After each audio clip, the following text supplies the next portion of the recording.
Hello friends, मैं स्वागत करता हूँ डेली करंट अफेयर्स के इस सेशन में, जहां आप लोग को 15 मई 2025 करंट अफेयर्स पूरा डिटेल्स में बताया जाएगा। तो आप सेशन लास्ट तक देखिएगा, कई सारे महत्वपूर्ण क्वेश्चन आपको मिलने वाले हैं। इसका आंसर आप बताइए, अभी हम आपको तुरंत इसका आंसर बता रहे हैं। तो शुरुआत करते हैं आज के पहले क्वेश्चन के साथ। पहला क्वेश्चन आपका यही रहेगा, तो आप इसको बताइए, संघ लोक सेवा आयोग का नया अध्यक्ष किसे बनाया गया है? तो इसमें से किसे जो है संघ लोक सेवा आयोग का अध्यक्ष बनाया गया है? आप विकल्प देखिए और आंसर बताइए। तो सही उत्तर आपका रहेगा, किसको बनाया गया है? डॉक्टर अजय कुमार को जो है इसका अध्यक्ष बनाया गया है। किसको? यूपीएससी यानी यूनियन पब्लिक सर्विस कमीशन का अध्यक्ष बनाया गया है। तो ध्यान रखना है, इंपॉर्टेंट है आपके लिए। तो भारतीय प्रशासनिक सेवा यानी आईएएस के ये रिटायर्ड अधिकारी है और पूर्व रक्षा सचिव रह चुके हैं। डॉक्टर अजय कुमार को संघ लोक सेवा आयोग का अध्यक्ष नियुक्त किया गया है। ये जो है 1985 बैच के केरल कैडर के आईएएस है। और प्रीति सूदन इसके पहले जो है इस पद पर अपना कायम थी, तो प्रीति सूदन के स्थान पे ये जो है बने हैं। ध्यान रखना है, ये आपके लिए महत्वपूर्ण है। तो संघ लोक सेवा आयोग का वर्णन जो है हमारे भाग 14 में किया गया है। कहाँ किया गया है? भाग 14 में, संविधान के भाग 14 में किया गया है। अगर अनुच्छेद देखेंगे तो अनुच्छेद 323 315 से लेकर के 323 तक इसका वर्णन किया गया है। कहाँ से? 315 से 323 तक वर्णन किया गया। राष्ट्रपति जो है इसका इनकी नियुक्ति करता है। अनुच्छेद 316 के तहत इनकी नियुक्ति होती है। 316 एक में मान सकते हैं, 316 एक के तहत इनकी नियुक्ति होती है। और इनका कार्यकाल जो होता है वो कितना होता है? 6 वर्ष, या जो है 6 वर्ष या 65 वर्ष, जो भी पहले हो। अब इसका मतलब या तो वो 6 वर्ष तक पद पर अपने रहेगा, या 65 वर्ष की उम्र पूरा कर लेगा तब तक उस पद पर बना रहेगा। तो ये सब बातें इनके बारे में याद रखना है। जानते हैं आप, यूपीएससी जो है, जो फोर वॉइस डॉग है हमारे लोकतंत्र में, वो जो है यूपीएससी भी उनके अंतर्गत आता है। तो ये आपको सब इसके बारे में याद रखना है। अगला क्वेश्चन देखते हैं। ये देखिएगा, इनका इमेज है, ये इनको अजय कुमार का, डॉक्टर अजय कुमार, ये रक्षा पूर्व रक्षा को बनाया गया है। अगला क्वेश्चन है, किस राज्य सरकार ने जैव विविधता को बढ़ाने के लिए असारापचू संरक्षण रिजर्व को अधिसूचित किया है? किस राज्य सरकार ने अधिसूचित किया है? सही उत्तर आपका रहेगा, इसमें विकल्प में आप देखिए, सही उत्तर आपका रहेगा हिमाचल प्रदेश ने जो है इसको अधिसूचित किया है। अब इसका मतलब क्या है?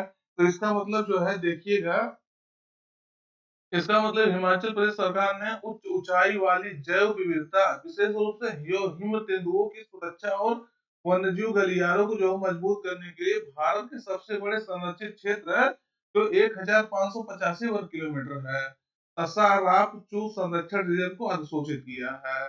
तो इसको ध्यान रखना है, ये मध्य प्रदेश का, सॉरी, हिमाचल प्रदेश का जो है ये आपका रिजर्व होगा।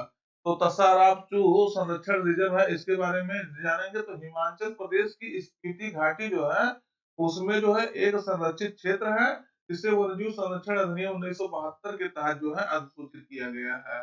कब कैसे किया गया है? जो वन्यजीव संरक्षण अधिनियम आया था 1972, उसके तहत इसका अधिसूचित किया जाता है। मतलब किसी भी क्षेत्र को अधिसूचित करना है संरक्षण के लिए, तो 1972 के अधिनियम के तहत जो है किया जाता है। उसका उद्देश्य क्या है सूचित करने का? तो हिम तेंदुओं जो है, हिम तेंदुओं को, स्नो लियोपर्ड्स को, दुर्लभ हिमालयी जीवों और महत्वपूर्ण वन्यजीव गलियारों का जो है संरक्षण करना है। अगर सीमाएं इसकी देखेंगे कहाँ कहाँ से लगती है, तो लद्दाख किब्बर वन्यजीव अभयारण्य वही है, कब्जिमा नाला और चंद्रताल वन्यजीव अभयारण्य देखिएगा, ये वही है, इसके आसपास जो ये सब स्थित है। अब आपसे पूछ लीजिए किब्बर वन्यजीव अभयारण्य कहाँ है, तो हिमाचल प्रदेश में है। और इसको भी आपको चंद्रताल आप जानते होंगे, वन्यजीव अभयारण्य हिमाचल प्रदेश में है। तो इससे सीमाएं लगती है। यह किब्बल और चंद्रताल अभयारण्यों को जो है जोड़ता भी है, और एक महत्वपूर्ण वन्यजीव गलियारे के रूप में जो है कार्य करता है। तो देखेंगे ये गलियारा मतलब क्या होता है, जैसे एक वन्यजीव इधर है, एक वन्यजीव इधर है, इसको जो है जोड़ने के लिए जो है ये कार्य करता है। तो ये आपको ध्यान रखना है। हिमाचल प्रदेश सरकार ने इसको अधिसूचित किया है। अगला क्वेश्चन है, अगला मतलब महत्वपूर्ण दिवस है। हम लोग आज अंतरराष्ट्रीय परिवार दिवस मना रहे हैं, इंटरनेशनल फैमिली डे। कब मना रहे हैं? आज मना रहे हैं, 15 मई को मना रहे हैं। तो आप जानते होंगे परिवार जो है कितना महत्वपूर्ण इकाई होती है। सबसे पहला अगर टीचर कोई होता है तो वो आपका परिवार होता है, माता पिता परिवार आपके होते हैं। तो इसीलिए परिवार के महत्व को जो है उजागर करने के लिए यह दिवस मनाया जाता है हर साल 15 मई को। तो परिवार समाज की मूल इकाई है। यह दिन परिवार से संबंधित मुद्दों के बारे में जो है जागरूकता बढ़ाने और उन्हें प्रभावित करने वाली सामाजिक, आर्थिक और जनसांख्यिकीय प्रक्रियाओं के बारे में ज्ञान बढ़ाने का अवसर प्रदान करता है। तो ध्यान रखना है। थीम अब की वर्ष का है family oriented policies for sustainable development. यानी ये जो है फैमिली ओरिएंटेड पॉलिसीज जो है लाना है जो सस्टेनेबल डेवलपमेंट करे और towards this second world summit for social justice. और जो जो ये सेकंड वर्ल्ड समिट हो रहा है सोशल जस्टिस के लिए, उसकी ओर जो है कदम बढ़ाना, यानी सतत विकास के लिए परिवार उन्मुख नीतियां बनाना, सामाजिक विकास के लिए जो है द्वितीय विश्व युद्ध का जो द्वितीय विश्व शिखर सम्मेलन की ओर। तो इसके तहत जो है इस थीम के तहत इसको जो है मनाया जा रहा है। याद रखना है, महत्वपूर्ण है आपके लिए। अगला है चर्चा में रहा भोरम देव वन्यजीव अभयारण्य किस राज्य में स्थित है। तो ये आपको बताना है भोरम देव वन्यजीव अभयारण्य जो है किस राज्य में स्थित है, जो अभी चर्चा में था। तो सही उत्तर आपका रहेगा ये आपके छत्तीसगढ़ में है, जो भी चर्चा में है। क्यों चर्चा में है? यहाँ जो है मानव और पशु का संघर्ष हो गया है, इसी कारण से मानव जीव संघर्ष है। तो हाल ही में भोरम दीव वन्यजीव अभयारण्य में जो है कवर्धा रेंज में, वो कवर्धा एक जिला है वहाँ छत्तीसगढ़ का, वही कवर्धा जिला में ये स्थित है। तो कवर्धा रेंज में जो है तेंदू के पत्ते इकट्ठा करते समय जो है एक भालू के हमले से 4 लोग जो है घायल हो गए हैं, जिसके कारण से ये जो है न्यूज में आ गया है, ह्यूमन और वाइल्ड लाइफ जो है कॉन्फ्लिक्ट की वजह से। तो यहाँ से अगर देखेंगे तो फेन और संकरी नामक नदियां जो है निकलती हैं। कहाँ से निकलती हैं? तो भोरम देव वन्यजीव अभयारण्य से। देखिएगा ये अभी बहुत कम आप ऐसे नाम सुने होंगे, भोरम देव वन्यजीव अभयारण्य। ये कहाँ है? आपके छत्तीसगढ़ में। तो ये याद रखना है आपको। अगला क्वेश्चन हम लोग देखते हैं, स्कूल छोड़ने वाले बच्चों को जो है शिक्षा प्रणाली में पुनः शामिल करने के लिए किस शहर में नई दिशा जो है पहल शुरू की गई है। तो किस दिशा में जो है नई पहल जो है ये शुरू की गई है, नई दिशा नामक पहल शुरू। तो आपको सही उत्तर लगाना है कहाँ? नई दिल्ली में यह पहल शुरू किया गया है। कहाँ शुरू किया गया है? नई दिल्ली में किया गया है। तो हाल ही में दिल्ली पुलिस ने जो है स्कूल न जाने वाले बच्चों को जो शिक्षा प्रणाली में वापस लाने के लिए नई दिशा सीखने की राह नामक जो है एक सामुदायिक आउटरीच पहल शुरू की है। इसमें क्या है, पुलिस अधिकारी जो है बच्चों के जो बच्चे जो है स्कूल छोड़ चुके हैं उनके घर जाते हैं, वहां जो उनसे समझने की कोशिश करते हैं कि क्यों आप जो है स्कूल छोड़ दिए हैं, और उनको समझाते भी हैं कि स्कूल जो है आप ज्वाइन कर लीजिए और वहां वापस लौटिए। तो सब जो है महत्वपूर्ण है इसके लिए, क्योंकि साक्षरता बढ़ाने के लिए बच्चों को जो शिक्षा देने के लिए यह पहल शुरू किया गया है। याद रखना ये कई सारे लोगों के सहयोग से, कई एनजीओ हैं और कई लोग मिल के सहयोग से इसको जो है चलाया जा रहा है अभियान। अगला है ऑपरेशन केलर जो है किस राज्य के साथ चलाया गया है। तो किस राज्य के साथ प्रदेश में चलाया गया है ऑपरेशन? ऑपरेशन जो है ये केलर। सही उत्तर आपका रहेगा जे एंड के, जम्मू कश्मीर जो है ये ऑपरेशन शुरू किया गया है। अब देखते हैं इसके बारे में। भारतीय सेना ने जो है जम्मू और कश्मीर के शोपिया में जो है ऑपरेशन केलर में रेजिस्टेंस फ्रंट जो है, आप जानते हो टीआरपीएफ जो है इसका यही जो जिम्मेदारी लिया था पहलगाम हमले का। तो उसके जो है प्रमुख और पहलगाम आतंकवादी हमले के मास्टरमाइंड साहिर कुत्ते को जो है मार गिराया है। इसे कुत्ते की मौत जो है मारा गया है। इसको कह सकते हैं क्योंकि इसको कहने में हमें कोई वो नहीं है कि इसको कुत्ता कहा जा रहा है, साहिर कुत्ता।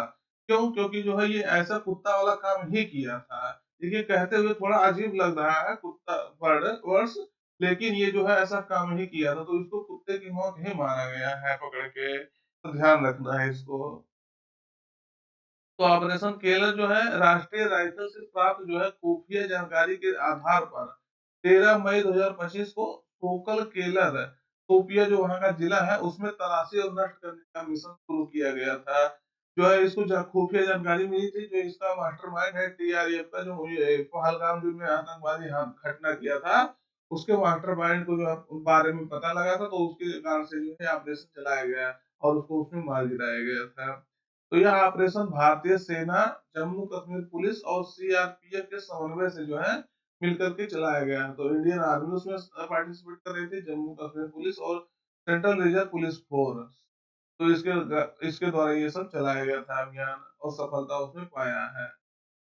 अगला क्वेश्चन हम लोग देखते हैं, केंद्रीय कैबिनेट ने जो है किस राज्य में 6वें सेमीकंडक्टर इकाई की स्थापना की मंजूरी दी? तो आप बताइए किस राज्य में दिया गया है? सही उत्तर आपका रहेगा उत्तर प्रदेश में ये दिया गया है। कहाँ दिया गया है? उत्तर प्रदेश में दिया गया है इसके तो देखते हैं, केंद्रीय कैबिनेट ने जो है उत्तर प्रदेश की यमुना एक्सप्रेस औद्योगिक विकास प्राधिकरण, Yamuna express way industrial development authority में जो है जेवर हवाई अड्डे के पास, आप जानते होंगे जेवर हवाई अड्डा इंटरनेशनल हवाई अड्डा बन रहा है यहाँ ग्रेटर नोएडा में, नोएडा में सॉरी जो है गौतम बुद्ध नगर एक जिला है वहीं इसका बन रहा है। उसके पास जो है भारत सेमीकंडक्टर मिशन के अंतर्गत जो है एक और सेमीकंडक्टर इकाई की स्थापना को मंजूरी दी गई है। अगर देखेंगे तो 5 सेमीकंडक्टर इकाइयां अभी भारत में जो है निर्माण में अपने उच्च स्तर पे पहुंच गई हैं, उन्नत चरण में पहुंची हैं, इसका निर्माण हो रहा है। तो छठवे जो है संयंत्र के रूप में है सेमीकंडक्टर इकाई के रूप में किसको बनाया गया, कहाँ बनाया गया है? ईडा जो तो गौतम बुद्ध नगर उत्तर प्रदेश में है, नोएडा में है, तो वहाँ ये छठवां बनाया जाएगा सेमी। तो यह संयुक्त उद्यम है या सीएल और फॉक्सकॉन का, तो ये जो है आपको ध्यान रखना है। तो किसका है यह संयुक्त उद्यम? ये जो है ये सीएल का और फॉक्सकॉन का, उसके द्वारा मिल करके ये जो है चलाया जा रहा है। तो ये बातें आपको ध्यान रखना है। ये देखेंगे ये संयंत्र में जो है यह संयंत्र mobile phone, laptop, automobile, PC और डिस्प्ले वाले जो है अन्य उपकरणों के लिए डिस्प्ले ड्राइवर जो है चिप्स का निर्माण करेगा। तो ये बातें आपको ध्यान रखना। अगला क्वेश्चन है, देखिएगा ये क्वेश्चन मैं कल ही पढ़ाने वाला था, कल मैं आपको पढ़ाया था सेशन में, मैं आपको बता देता हूँ। कल आपका सेशन जो है पढ़ाया जा रहा था लेकिन वीडियो जो है ऐसा हुआ कि मुझे बहुत ज्यादा पता भी नहीं चला, तो वीडियो टर्मिनेट हो गया और 6 साढ़े 6 मिनट का वीडियो है सिर्फ अपलोड हो पाया था। तो मुझे इतना जो ज्यादा व्यस्तता थी कि मैं वीडियो फिर से रिकॉर्ड नहीं कर पाया, इसी कारण से मैं वही वीडियो डाल दिया था जो 6 मिनट का बचा हुआ वीडियो था। तो इसी कारण से जो है कल आपका 6 ही मिनट का था, काफी टॉपिक आपका छूट गया था। तो ये आपका कल ही का टॉपिक है, कह लीजिए कि कल ही पढ़ाने वाला था, हालांकि देखिए महत्वपूर्ण है, इसमें जो है 4-5 क्वेश्चन आपका छूट गया था और 2-3 क्वेश्चन आपका कवर हुआ था। तो चंबल नदी जो है किस नदी में मिलती है जो अभी चर्चा में है? तो आपके यमुना नदी में मिलती है, कहाँ? उत्तर प्रदेश के जालौन में। कहाँ? जालौन में। क्वेश्चन इंपॉर्टेंट है, आपसे पूछा जा सकता है, यमुना नदी में मिल जाती है और इंदौर से निकलती है। तो विभिन्न राज्यों में जो है चंबल नदी क्षेत्र में अवैध रेत खनन हो रहा है बड़े पैमाने पर, जिससे जो है जैव विविधता को खतरा हो गया है और अधिकारियों और पत्रकारों की जान को खतरा हो रहा है। क्यों हो खतरा हो रहा है? क्योंकि अधिकारी लोग जाते हैं मना करने, उसको उस पर कार्रवाई करने, तो उनके ऊपर हमला हो जाता है।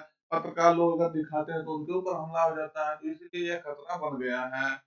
तो इससे जो है राष्ट्रीय चंबल अभ्यारण्य में जो है संरक्षण प्रयासों को जो खतरा पैदा हो गया है, जो घड़ियाल और गंगा डॉल्फिन जैसी दुर्लभ और लुप्तप्राय लुप्तप्राय प्रजातियों का जो है घर है। तो अगर उनके जैव विविधता को खतरा होगा तो इनको खतरा होगा। राष्ट्रीय चंबल अभ्यारण्य में जो संरक्षण किया जा रहा है घड़ियाल और गंगा डॉल्फिन का, तो उनको खतरा होगा। अगर चंबल नदी देखेंगे तो इसका जो है जाना पाव पहाड़ियों के पास जो है मदाकला जलप्रपात है इंदौर में, वहीं से इसका उद्गम होता है और लगभग 1024 किलोमीटर ये अपना यात्रा तय करती है। यमुना नदी जालौन जो उत्तर प्रदेश में है, आपसे बताया ना, वहीं ये जो मिल जाती है। अगर देखेंगे तो ये मध्य प्रदेश से निकलती है, राजस्थान जाती है, उत्तर प्रदेश में आकर के फिर पुनः यमुना में मिल जाती है।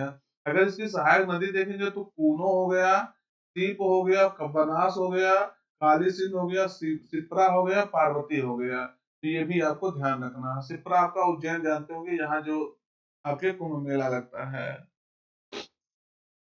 अगला है, अगर प्रमुख बांध देखेंगे तो गांधी सागर, राणा सागर और जवाहर सागर बांध जो है तो स्थित है इसी में, तो याद रखना है आपको।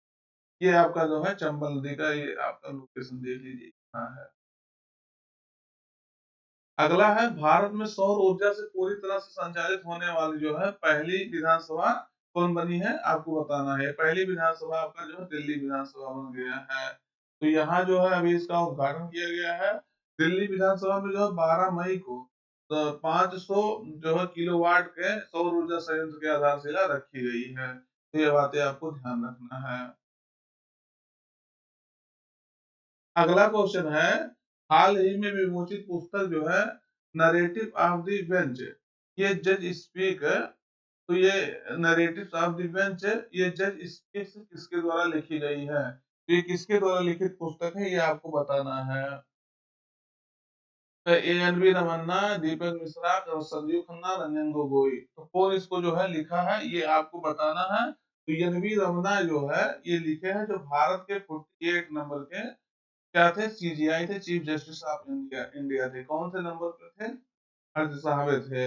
अभी वर्तमान में जो है कल 52वें जो है सीजीआई बन गए हैं। कौन बना है? सीजीआई आपके बन गए हैं कौन? Justice B R Gavai.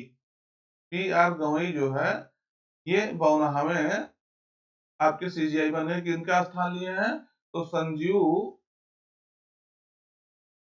Sanjeev जो है जस्टिस संजीव का स्थान लिए हैं, संजीव खन्ना का। तो याद रखना है, जस्टिस संजीव खन्ना का ये स्थान लिए हैं, तो याद रखना है। बी आर गवई जो है इसमें इस पद पर जो है लगभग 6 महीने पर जो है अपनी सीजीआई के पद पर कायम रहेंगे। तो याद रखना है ये बातें। इसके बारे में मैं आपको कल बताया था थोड़ा सा। तो एन.वी. रमन्ना इसको लिखे हैं। Justice NV. रमन्ना जो 38वें मुख्य न्यायाधीश रह चुके हैं, सीजीआई रह चुके हैं, उन्होंने जो है नरेटिव्स ऑफ द बेंच ये जज स्पीक्स पुस्तक का विमोचन किया है।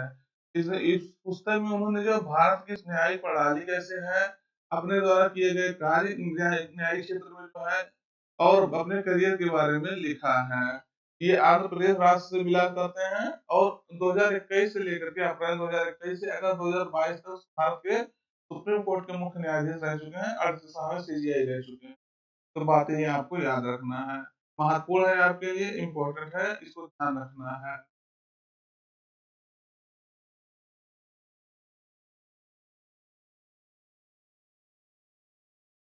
अगला क्वेश्चन है, हाल ही में उत्तर प्रदेश ने जो है किसके सहयोग से यूपी एग्रीज और एआई प्रज्ञा पहल जो है शुरू की है?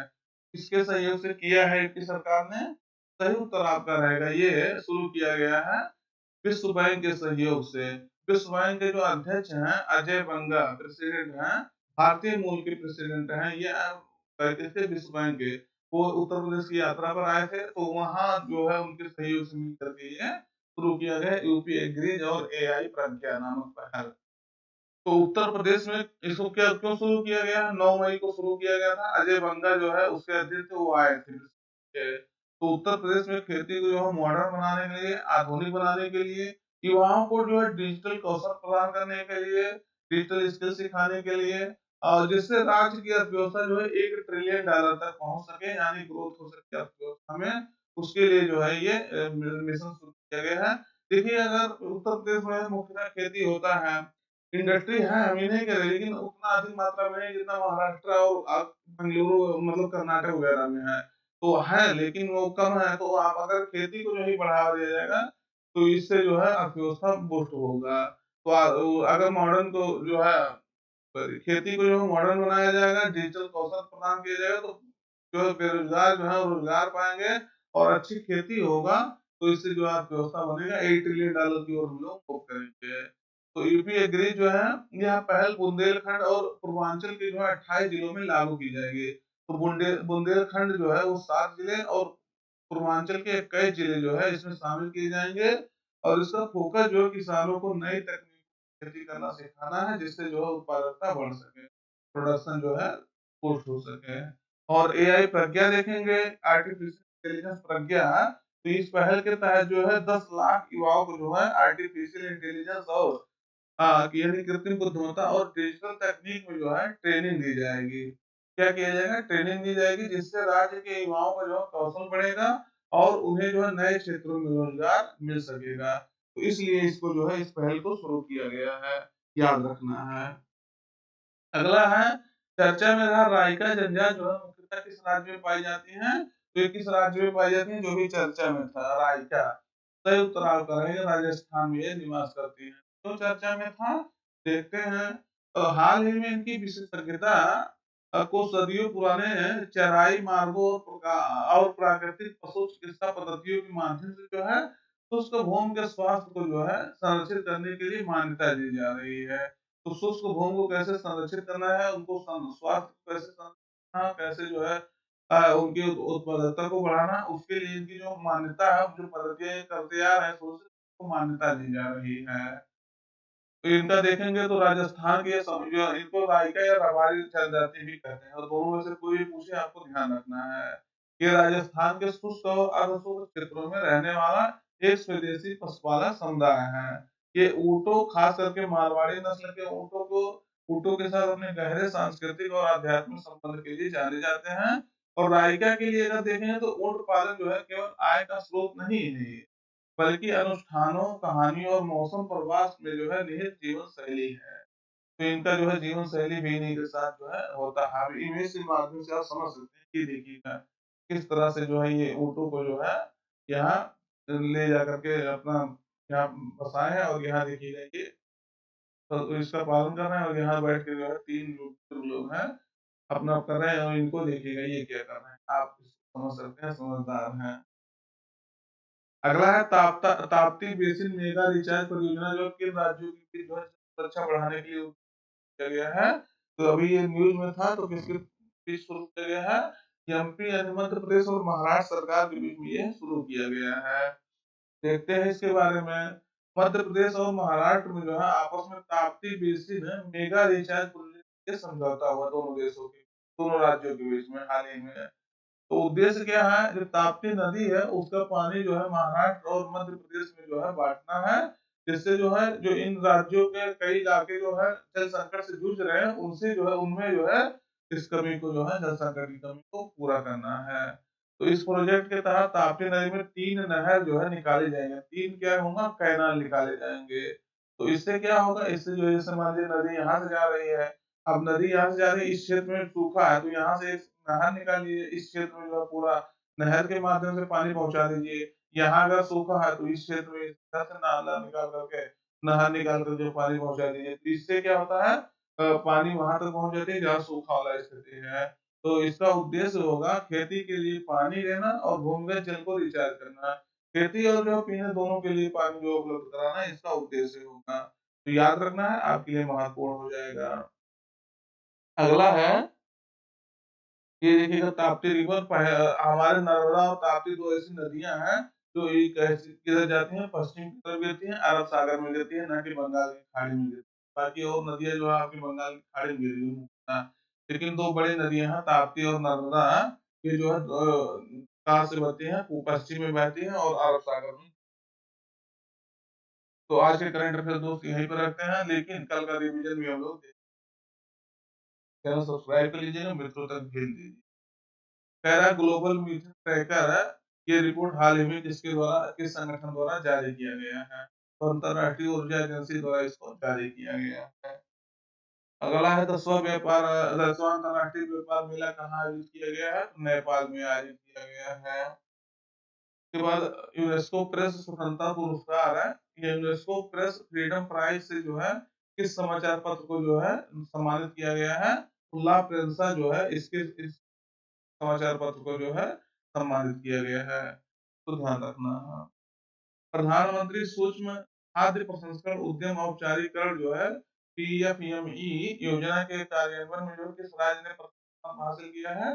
बिहार ने अपना प्रथम हासिल किया, बिहार राज्य ने पहला स्थान हासिल किया है। 36 पास 36 यानी 36 फॉर 36 पहल जो है किस राज्य सरकार द्वारा शुरू किया गया है? तो ये आपका तेलंगाना सरकार ने शुरू किया है। 2036 तक जो है विकसित राज्य होने के लिए इसको किया है। हाल ही में जारी डाटा के अनुसार जो है दुनिया में सबसे अधिक जो है हिम तेंदुआ और लेपर्ड्स जो है इनसे घनत्व जो है कहाँ पाया गया? भारत के लद्दाख में पाया गया है। याद रखना, हेमिस जो है नेशनल पार्क है वहाँ के आसपास। हाल ही में विमोचित पुस्तक जो है जनता की कहानी मेरी आत्मकथा किसके द्वारा लिखी गई है? तो बंडारू दत्तात्रेय द्वारा लिखी गई है जो आपके हरियाणा के वर्तमान में राज्यपाल हैं। तो आज का सेशन यहीं पर रखते हैं। सेशन कैसा लगा कमेंट करके बताइएगा। सेशन शेयर कर दीजिएगा, चैनल सब्सक्राइब कर लीजिएगा जिससे इस तरह से जानकारी आपको मिलती रहे। तो फिर मिलते हैं नए सेशन में, तब तक अपना पढ़ाई जारी रखिएगा। Thank you.